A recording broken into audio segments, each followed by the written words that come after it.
दोस्तों welcome back to my channel. आज के हमारे इस वीडियो में आपका बहुत बहुत स्वागत है। आज का जो टॉपिक है वो बहुत ज़्यादा इंपॉर्टेंट है क्योंकि दोस्तों अभी जो है सीज़न ऑफ है, हमारा वेडिंग फोटोग्राफी का जो सीज़न है लगभग ऑफ है, ज़्यादा वेडिंग नहीं हो रहे हैं। और अभी का जो सीज़न है वो है हमारा वेडिंग बुकिंग करने का। जो हमारा प्रोग्राम आने वाले हैं अगले नवंबर दिसंबर में, उसकी बुकिंग अभी से होना चालू हो गई है। तो आपके लिए कुछ ऐसे बेस्ट टिप्स हैं जो आप बुकिंग करते समय अपने क्लाइंट के साथ में शेयर कर सकते हैं, ताकि आपको जब आप वेडिंग कंप्लीट कर लें, उनको अपना डेटा दे दें या पेमेंट ले लें या आप एल्बम बना के दे दें या वीडियो ले लें, तो इन सारी चीज़ों को अच्छे प्रारूप से समझाने के लिए आपको क्लाइंट को पहले से बात करना होगी। अगर आप बात नहीं करते हैं तो आपको समस्या आ सकती है, आपके क्लाइंट को भी समस्या आ सकती है कि हमने किस फोटोग्राफर को बुक कर लिया है जो हमें हमारी फैसिलिटीज़ नहीं दे पा रहा है। तो आप जब भी क्लाइंट से बुकिंग लेते हैं तब ये कुछ बातें हैं जो मैं आपके साथ में शेयर करना चाहता हूँ। अगर आप अच्छे तरीके से क्लाइंट से कर लेंगे तो कोई समस्या नहीं आएगी और आपकी फ़ोटोग्राफी बहुत अच्छी हो जाएगी और आपको फोटोग्राफी बिजनेस जो है बहुत ज़्यादा अच्छा इंप्रूवमेंट होगा। तो चलिए वीडियो को स्टार्ट करते हैं। मैं हूँ आपका दोस्त विजय बड़ोलिया, आप देख रहे हैं अजीम डेस फोटोग्राफी चैनल।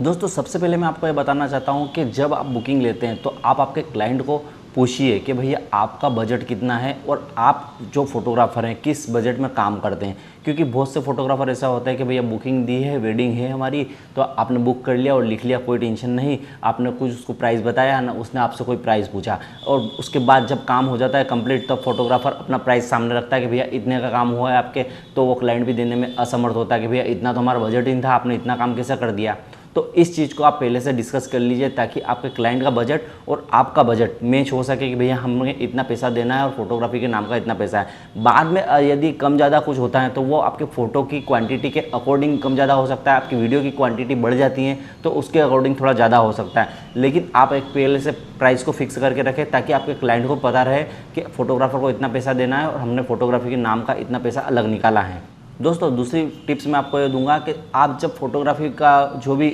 इवेंट है, जो भी वेडिंग है, कुछ भी XYZ जिस भी तरह की आप फोटोग्राफी करते हैं वो बुक करते समय आप 50% एडवांस ले लीजिए या 50% जैसा भी आप लेते हैं, 30% 70% जितना भी आप एडवांस लेते हैं एडवांस जरूर ले लीजिए, ताकि उससे आप फाइनल रहेंगे कि फोटोग्राफर को हमने पेमेंट दे दिया तो फोटोग्राफर हमारे पास आ ही जाएगा और इस डेट पर कंप्लीट हमारा काम हो जाएगा। बुकिंग के समय हमें एडवांस लेने का फ़ायदा यह रहेगा कि जब आपने एडवांस लिया है तो आपने काम कर दिया, उसके बाद अगर आप पेमेंट लेते हैं तो आपको कस्टमर, आपका क्लाइंट जो है वो आपको उतना पेमेंट नहीं देगा। आपको जितना आपका 50% बनता है या 70% जितना बनता है एडवांस का, वो उतना पैसा नहीं देगा, आपको बाद में कम देगा। तो आपको नुकसान होगा क्योंकि आपने पहले से सोच रखा था कि हम इतना काम करने के बाद इतना पैसा तो ले लेते हैं। तो आप एडवांस के समय उसे बता दीजिएगा कि भैया एडवांस हमारा जब बुकिंग होती है तब हम 50% लेते हैं, उसके बाद हमारा जब काम हो जाता है उसके बाद हम 35% बचा हुआ और लेते हैं और बात कर 25% जो होता है, जितना बचता है आपका 25 35 जितना परसेंट बचता है वो हम जब काम आपको दे देंगे, हम एल्बम बना के दे देंगे, वीडियो बना के दे देंगे, तब हमको कंप्लीट चाहिए होगा।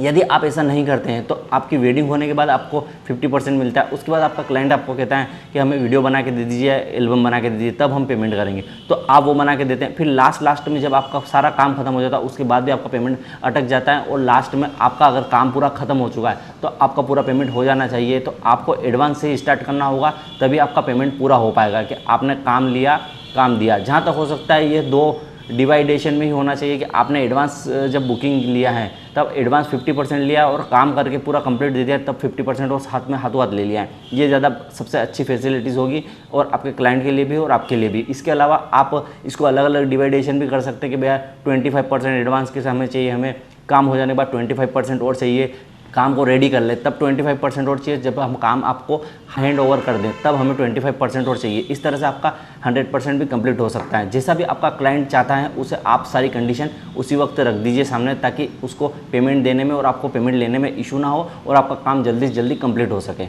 दोस्तों बुकिंग लेते समय एक और इम्पोर्टेंट बात यह होती है कि आप बुकिंग ले लेते हैं, आप अपने क्लाइंट से टाइमिंग भी ले लेते हैं कि इतने दिन की शादी है और ऐसी है, लेकिन आप उससे लोकेशन नहीं पूछते, आप उससे कैंपस नहीं पूछते, आप उससे गार्डन नहीं पूछते कि कहाँ पर वो शादी कर रहा है। क्योंकि हर शादी अलग अलग तरह की होती है, उसके अकॉर्डिंग ही आपको डिसाइड करना होता है कि आपका प्राइस कितना होगा। क्योंकि बहुत से फोटोग्राफर होते हैं जो भैया बुकिंग ले लेते हैं, बाद में जब डेट आता है तब कॉल करके पूछते हैं कि हमें आना कहाँ पर है। आप ये पहले से पूछ के रखिएगा कि आपका माताजी पूजन घर से होगा, आपका रिसेप्शन कहाँ पर होगा, आपका संगीत कहाँ पर होगा। अगर यदि वह कई धर्मशाला में संगीत करते हैं तो आपकी फ़ोटोग्राफी उतनी ज़्यादा अच्छी नहीं हो पाएगी, तो आप उससे उतना प्राइस भी नहीं ले पाएंगे। यदि वह एक अच्छा गार्डन, यदि एक अच्छा रिसोर्ट करता है बुक, तो वहाँ की संगीत की जो लोकेशन होगी, वहाँ के जो फोटोग्राफ्स होंगे वो ज़्यादा अच्छे बनेंगे और आपके प्राइस में भी जो है वो थोड़ा सा ज़्यादा कॉस्टली पड़ेगा। क्योंकि इसी तरह से अगर आप बुकिंग करेंगे तो आपको थोड़ा सा डिटेल समझ में आ जाएगा कि भैया हमारा जो क्लाइंट है वो अगर अच्छे से गार्डन में, अच्छे से रिसोर्ट में शादी कर रहा है तो हमारा प्राइस ये होना चाहिए।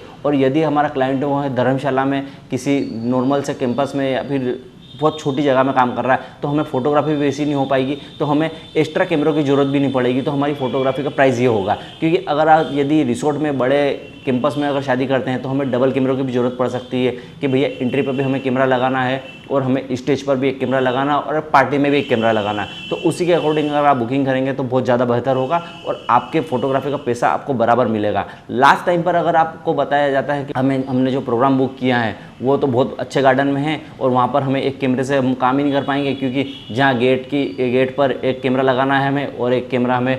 पार्टी में लगाना है और एक कैमरा हमारा स्टेज पर लगा हुआ है, तो ऐसी कंडीशन में फोटोग्राफर को बहुत ज़्यादा नुकसान हो सकता है और पार्टी भी हमारी जो होती है, हमारा क्लाइंट, वो नाराज़ हो सकता है कि भैया हमने बात करी थी कि फ़ोटोग्राफी करना है, मतलब सब का सभी करना है। उसको यह मतलब नहीं है कि भैया गेट पर कैमरा लगा है या हमारे पार्टी में कैमरा लगा है या रिसेप्शन पे हमारे जहाँ पर कैमरा लगा है। यह सब आपको खुद को देखना होता है कि भैया आपका कैंपस इतना बड़ा है तो हमें इतने कैमरों की ज़रूरत होगी और इतने कैमरे अगर लगते हैं तो हमें इतना कॉस्ट भी लगेगा और आपका फोटोग्राफी भी जो है कंप्लीट हो पाएगी। यदि आप ऐसा नहीं करते और एक ही कैमरे से अगर काम कर लेते हैं तो आपका कुछ ना कुछ प्रोग्राम मिस हो जाएगा, या तो आप गेट पर कैमरा नहीं लगा पाएंगे या फिर आप पार्टी में कैमरा नहीं लगा पाएंगे। उस हिसाब से आपको क्लाइंट जो है नाराज़ हो जाएगा कि भैया हमारे तो गेस्ट के फ़ोटो ही नहीं आए हैं, आपने एक ही कैमरे से काम कर दिया और हमारे तो फ़ोटो बहुत कम से कम बन पाए हैं। तो ये चीज़ आप ध्यान रखिएगा, कैंपस के अकॉर्डिंग आप बुकिंग कीजिएगा तो ज़्यादा अच्छा बेहतर रहेगा। दोस्तों, वेडिंग पूरा कंप्लीट हो जाने के बाद भी आपको एक समस्या बहुत बड़ी आएगी कि जैसे ही वेडिंग कंप्लीट हुई आपको आपका क्लाइंट बोलेगा कि हमें डेटा दीजिए, हमें फ़ोटो दे दीजिए, हमें देखना है, हमें सिलेक्शन करना है।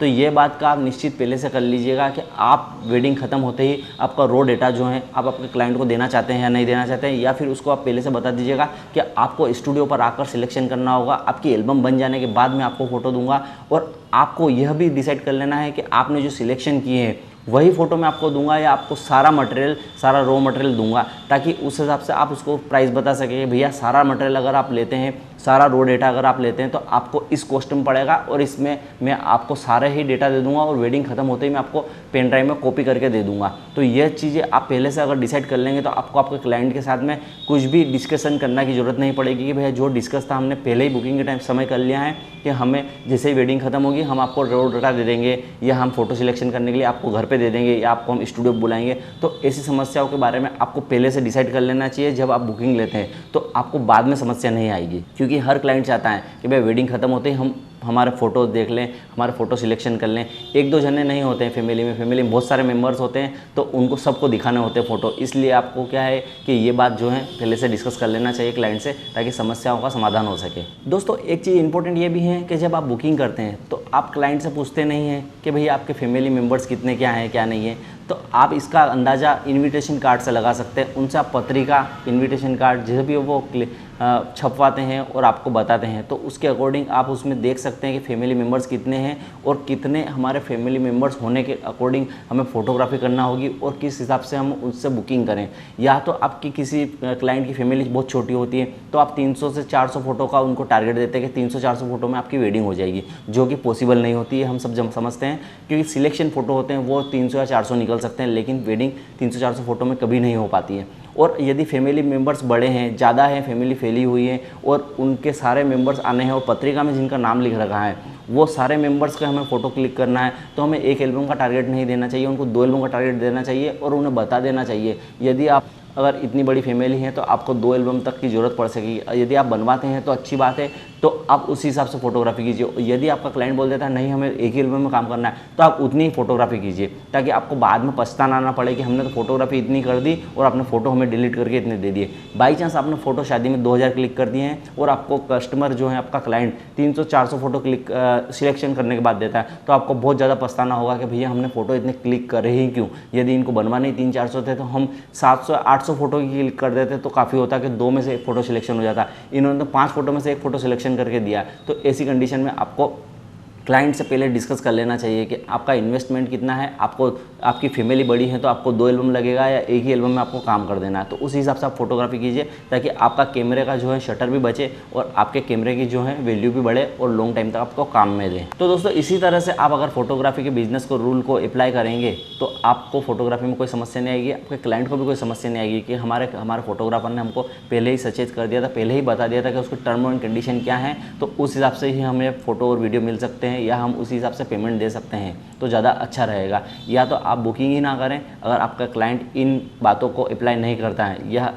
यह बातें आपके बिजनेस में नहीं आती हैं, तो आप बुकिंग ही ना करें, क्योंकि आपको इसमें बाद में पछताना पड़ सकता है या फिर आपके क्लाइंट के साथ में आपकी बार्गेनिंग हो सकती है। ये कुछ इंपॉर्टेंट बातें थी जो दोस्तों मैं आपके साथ में शेयर करना चाहता था। यदि आपको वीडियो अच्छा लगता है तो प्लीज़ लाइक कीजिएगा, शेयर कीजिएगा, चैनल को सब्सक्राइब कीजिएगा, हमारे साथ बने रहेगा नई नई फोटोग्राफी टिप्स के साथ में। फिर मैं आपको मिलता रहूँगा, तब तक के लिए गुड डे।